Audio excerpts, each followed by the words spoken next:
Obviously, this is a more physical, bigger team than maybe the perimeter shooting teams that you faced. Right. Just kind of matchup problems does IU pose with you? Yeah, just their ability to have, two guys of great size and length that can both post up and shoot the ball in the perimeter. They're both really good athletes. They run the floor, they get on the glass, they're skilled, they're athletic. They have a real good connection between the two of them too. You can see some of the lobs that Reneau throws Ware. They have that connectivity on the interior where they pass it to each other and share the basketball. But they're not their only two guys, but just kind of that 1-2 punch on the front line is pretty impressive. Coach, how would you describe this rivalry? A guy who's coached it so many times and played in it. Yeah, it's one of those things that's pretty special to be able to be a part of it for close to 25 years. But it's difficult, like from a competitive standpoint. Like it's hard. They've had some really good teams. The environment that they have in Assembly Hall is very imposing. We've had some success. We've had struggles. We've been a little bit of everywhere in terms of the numbers there and playing at Indiana. But you still have to play better than them. More than anything. They've played better than us here in the last couple of years. They've made more plays than us. They've been tougher than us. They forced turnovers, so they've had the upper hand on us the last couple of years, and so. But it's still one of those things that you cherish. It's not something that's going to just continue to happen forever. They've struggled a bit from three, but I'm sure you respect them as a three-point shooting team, right? Yeah, they seem to struggle from three, but they don't struggle from three against us. I don't know if that's a positive for them or a negative for us, but it seems that they do a great job of competing and getting up for this game, but they've also made plays in this game. So you have to give them credit. They've had guys make some tough shots and at times open threes because we're trying to scheme to stop their front line or stop Trace Jackson Davis or whoever the quality players are at the time. But we just got to do a better job of keeping them out of the paint and breaking rhythm more than anything. Sometimes when you have big time players and you overdo some things and give them a little bit more attention, those guys are going to make you pay. You have so many guys on your roster from Indiana. They've grown up with this rivalry. Does that make a difference in this situation? I think it probably makes a little bit of a difference, not in terms of the outcome, but just in terms of kind of what it means. For someone who's in their freshman or sophomore year and they're not from the state of Indiana, I think it takes a couple, year or two to kind of realize how competitive it is and, how hard it is. And like both teams want to win. Obviously, both fan bases want to win. And I think that's a key push once you walk into Mackey Arena or Assembly Hall and you hear the noise when those games go on. You pumped the crowd noise in today. Is that something you did last year? Something we've done for 20 years. Yeah. So I don't know any other way to try to get them to understand that, like at times when you're calling out ball screens left, right, switch, whatever, that you're not going to hear it. You got to be able to keep playing and still do your job. And if something breaks down, you got to help each other's teammates with your actions, sometimes not your words. And that's hard because a big part of basketball is the communication. Mbakwe is a really big, versatile wing. Yes. Is he a kind of player that makes you almost do you need to throw another big size at him, or do you change your rotation at all in that capacity? Not really. Just you try to break his rhythm. Like he's a rhythm shooter. He's a guy that can catch and shoot. He's shown as he's gotten more acclimated to college basketball that his decision making is much better, especially when he puts the ball on the floor. He's the top 15 player in the country. I mean, it speaks for itself. He's a very talented. He's got good physical ability. He's got a good skill level. Now his decision making is better. His defense is better. That's where he struggled. The first 5, 6, 7 games of the year. It cost him minutes because he wasn't ready to defend, and now he's doing a much better job. He's on his line, he's aware, he knows what's going on, he knows what Mike wants. At least it looks that way, right?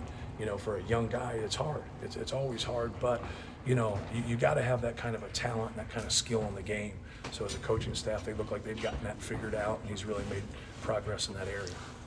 How's Galloway improved over the time he's been there? He's become a big-time player for him this year. Yeah, I recruited him really hard. I spent a lot of time recruiting him and was a big fan of his, and not just as a player, but as a person. He's about winning. He makes a lot of winning plays. He's very competitive. When he gets it going, like you look at the Kansas game and how he played, he was an all-conference player in that game. But he can affect the game, with his defense, his ability to get steals, his awareness. He knows what's going on out there, and so just a good two-way player. You got to try your best to keep him from going downhill on you and not give rhythm shots. Woodson kind of gets a rap as an old school coach. Mm-hmm. What does he do just to fit that roster that he has? Well, I think some of the things that he's done a really good job of, like, they do a lot of really good things defensively and how they set their defense, their foundation of their defense through their help. And they really build in their help and do a good job. And now, that really helps if you got guys on the ball that can contain the dribble. You can't live in help. You got to help here and there, but you just can't help all the time. But from a defensive standpoint, I think they're not, if I got myself correct on this, I think they're number one in defensive efficiency in conference games only. And that's where I think it starts. Like, if you can have a good defense, even when, offensively, as we all know, sometimes shots don't go in. Now you can go on the road and steal that victory like they did at Michigan because you got a good front line, you got a good defensive foundation. But no, they run good stuff. They do different things, and he's tweaked a lot of stuff because he's a little different now with Reneau and Ware. Just not just one of those guys like Trace Jackson did. I thought Race Thompson did a great job of complimenting him. But Kel'el Ware causes some real issues with his length and his shot-making ability. But no, Mike runs good stuff offensively, and like I said, they've been really good on the defensive end. What's your best memory of this rivalry in Assembly Hall? Probably my first one, and I didn't play, which probably helped us win. No, that wasn't a joke. But we were down 18 and a half, 17 and a half, and we came back and forced it into overtime, and then we were able to win in overtime. And Coach Knight always didn't guard like a guy or two. That's kind of like, and I do the same thing. It's kind of his version of a zone, right? But no, they left a couple of our guys open. A guy off the bench, and probably our fourth or fifth starter left him open. They made a couple of key shots, and were able to pull out the win. But getting back to Mackey Arena, so it's my first, experience of that. And then we couldn't get off the bus because the students were shaking the bus, which was a little scary, but it was, when you're 19, that's a good moment, right? So, but then, no, that just kind of, we were able to beat them, very luckily beat them twice. They were real young and good, and they were 8 and 10 that year in the Big Ten. And then obviously they were dominant the next 3 years. If you go back and look at 91, 92, and 93, they were really good. What's it like being a young kid walking into Assembly Hall like that, Yeah. wearing Purdue colors? Yeah, well, I'd played pickup there before, and I'd played in games there before in AAU. So, you had been there, but you hadn't been there in that environment. And so, I was glad I didn't play because it wouldn't have been good for us. But, no, it's, they were just so good those next 3 years. It was very, very tough. We didn't win those next 3 years. We won, I think, once at home at that time. We swept in my first year. But no, it's just like going. That's what I always tell everybody.